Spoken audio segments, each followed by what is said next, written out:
Did all the couples learn that they were in the ballet at the same time? Did a casting list go up on a bulletin board? How did you learn that you were in it? Golly, that's a good question.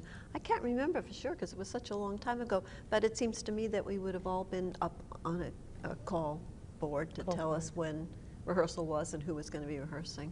Yeah, that's the way we found out. At least that's the way I found out.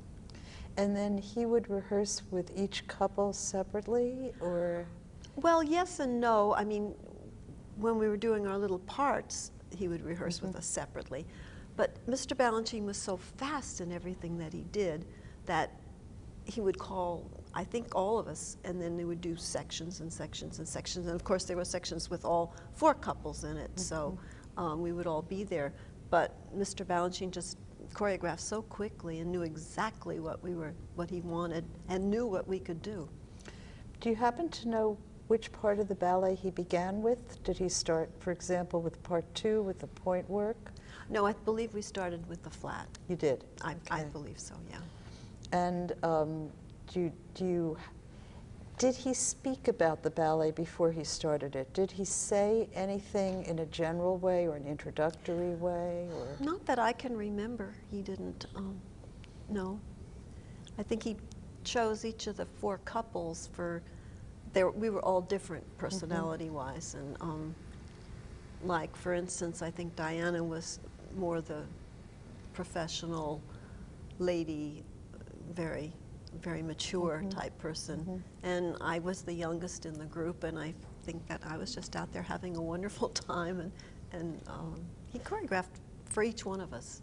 Well, you were the youngest member ever of the New York City Ballet. You joined when you were 12, and you performed first on your 13th birthday, is that right? Yes. Symphony in C?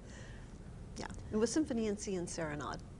And Serenade. Yeah, on my 13th birthday. So you were in your early 20s when you did this, is that right? Mid-20s? I guess. I'm not telling you how old I am. No, but no. Yeah.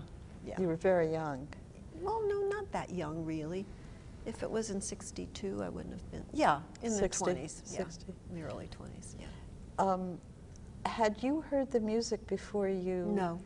You never heard it before? I didn't know the music, But it was so beautiful when we did hear it. I just loved it. Of course, Mr. Balanchine could play it all. He always knew the score for any of the ballets. Did you know right away that it was going to be a ballet about love and partnerships and? No, he never mentioned that. I mean, we just out there, and the fact that what he gave us to do, you could tell what type of ballet and what he never told us how to behave. We were the young couple, what Conrad and I did, and I felt like, you know, this is fun. I'm having a good time. It's like your first ball that you're going to or something, and having a good time. And being the youngest ones there, we were more joyful, I think. There are motifs or themes that run through it in terms of the steps. The cabriole and the assemblée, for example, fifth position. And that sense of, in the film, when you dance it, it's as if you're plucked out of the air in those assemblée lifts, and very beautiful. Yeah. Did you rehearse with Conrad Ludlow when you weren't in the presence of George Balanchine? Did you go off into a studio and practice? No, we didn't. I always worked with Conrad.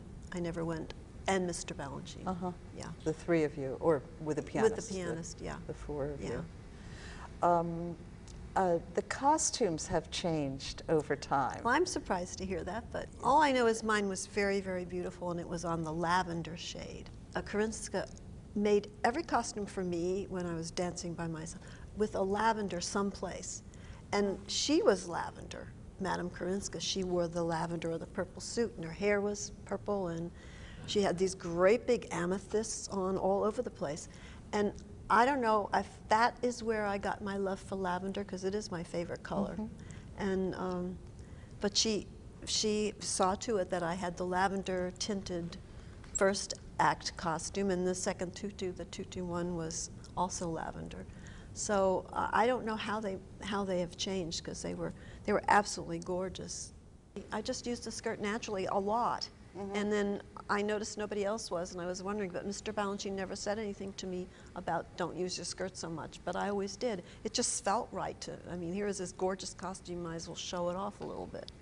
So yeah, nobody You're ever doing told me. the part one skirt. Or the part one, and also two, but not as much, because with two, it was more ballet, and you would hit it once in a while, but in the part one, you'd hold it in your hand and stuff like that. It was easier to do more with the skirt in the part one than it was in the part two, I think. Oh, you were wearing mitts, weren't you? We had full-length white gloves, and I understand they have mitts now.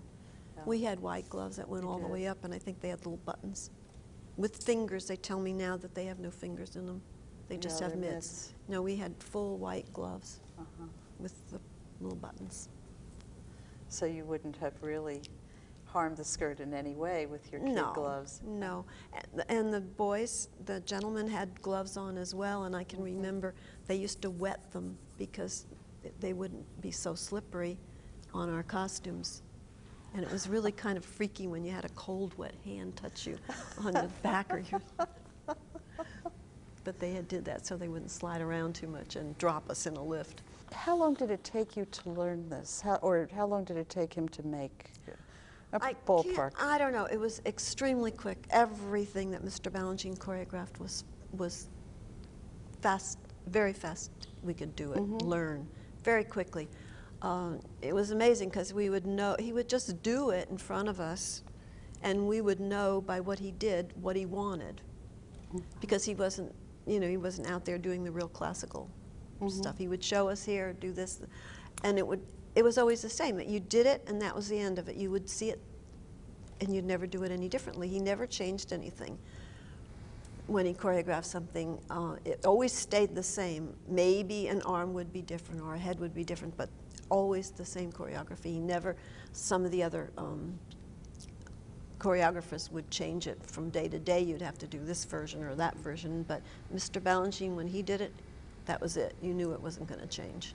Did he choreograph the port-de-bras? Well, I know the partnering, but he did all the arm work? He would do it, and we would take from him what we thought he meant to do, and if it wasn't quite right, then he would change it, but usually you could tell very easily what it was that he wanted. I thought I remember Conrad Ludlow saying that you and he were the host and hostess. Well, of the that's new to party? me, because I don't remember that at all. You don't? I don't remember. I would have thought that it would have been one of the other older couples that was the... I never thought of there being any host or hostess of that party. During the time that this was being made and given its premiere, Mr. Balanchine was also conducting, I believe, his Ford Foundation classes for teachers, working on teaching and technique. Could you speak a little bit about the kind of technique that, did you take company class with him at that point? Maybe I should ask yes, that but first. I also, Mr. Balanchine invited me to the conferences with the other teachers. I think he had in the back of his mind that someday I was going to be teaching. And so I learned, you know, the way he explained it to the teachers that were guests there. I learned a lot. I mean, not just from him teaching me in class, but when we went and had the whole group doing it, I learned a great deal from that. And so his technique, for me, is the only technique there is. We never did anything on counts. Some of my students will come to me and say, well, okay, now what count is that arabesque on? And I said, it's not on a count, it's on the music, because Mr. Balanchine we never counted anything with him. It was always, he demonstrated and it would be on the music, and we did it on that music. So I never learned how to count until I had my own school, and the kids would ask me what they needed to do the count, you know, what count. I see. So with this, you didn't analyze according to counts? At all? Oh no, it's all musical, everything. Had you coached this anywhere else between the time you stopped performing it yourself and here? Had you seen it? Have you? No, it's hard for me to look at it. I have not seen it, no. I would like to now, I think, but there for a while, it was going to be hard for me to look at someone else, because I can just see Violette doing her part, and it's hard, and Diana and Melissa, so it's hard to look. but I'd like to see it. There was always a race in the changing the costume from the first act, the long, beautiful ones, to the ballet costumes. It was real short, and I mean, they wouldn't even have an intermission. And I was always the first one out there. I made it. They were all saying, "How did you get your toe shoes tied so fast?" and everything. But I made it for sure that I'd be the first one. It was kind of a joke. Well, you have the first dance, don't you? The first. Yeah, but well, we're all together to begin with. Right. Everybody has to dance together. Right. I have a question that relates to the interview you did again for Critical Dance. It has to do with Balanchine and Stravinsky discussing, and you said you would listen to them arguing about tempi. What do you know? Which one wanted the tempi to be faster? I think it would be Mr. Balanchine would want it to be faster, because he would get up and play it, and then Mr. Stravinsky would, yeah, and then he'd get up and play it, and it would be different, and then Mr. Balanchine didn't like it that way, so he'd get up and play it. So finally I guess they came together and found a common tempo, but yeah, it was interesting. And of course, I was so young when Mr. Stravinsky was around that I knew who Stravinsky was, but not like I know who he is now. So it was interesting. All right, so Stravinsky was at the piano playing, okay, fine. But now you'd say, oh, Stravinsky at the piano playing, how exciting. But at that time, it was somebody else playing the piano. Well, how about the tempi for Liebeslieder? Mr. Balanchine didn't always agree with his conductors regarding tempi. I don't know about Liebeslieder so much. I never heard a lot of complaints about tempos and stuff. The dancers would be the one to complain if that was too fast or that was not fast enough or whatever. But I never heard Mr. Balanchine. Mr. Balanchine conducted one time. He conducted Symphony in C on his birthday. And I've never danced so fast in my entire life. I got shot out of a cannon out of that fourth movement. I felt like, this is it. I never danced so fast. It was exciting. Well, thank you very, very much. Thank you.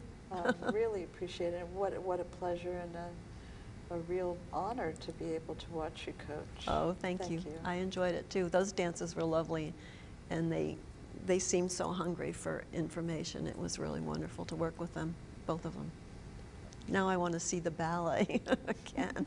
Next time they put it on, I have to come back to New York to see it.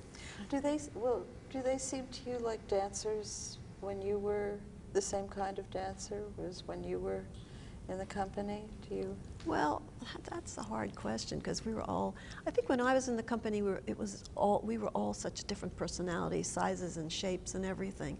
And I think now everybody's a little more uniformed than what it used to be.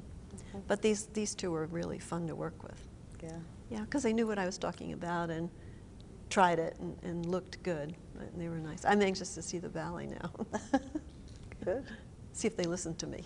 Is it among the ballets you enjoyed dancing the most? Oh yes, it was one of my favorites. Serenade, I think, is my very, very, very favorite, and Dewdrop and Nutcracker. But I also Liebeslieder is one of my favorite ones.